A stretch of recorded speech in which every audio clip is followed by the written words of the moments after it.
Já quer sair, pacato? Pode sair não, meu filho. Os pessoal estão com raiva de vocês. Tem um senhor aqui que ele não gosta muito de gato não, sabe? O que ele faz, ele coloca uma vara no chão, né? Enfia ela no chão, ela em pé. Aí coloca uma linha, aí puxa a vara o máximo que puder, bota tipo um gatilho. E vai e coloca a linhazinha no chão, tipo um lacinho e comida. Aí o gato vai e pega. Aí na hora que puxa o gatilho, né, conhecido, da vara, puxa o bichinho. Dizendo ele, chega o bichinho, fica balançando.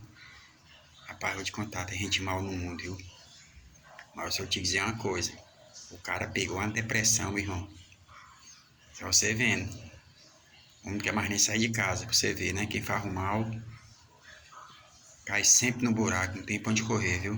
Aí fica a dica, não faça mal ao bichinho não, tanja. Se você não gosta, tá roubando sua comida, tanja. Se inscreve no nosso canal, dá uma força.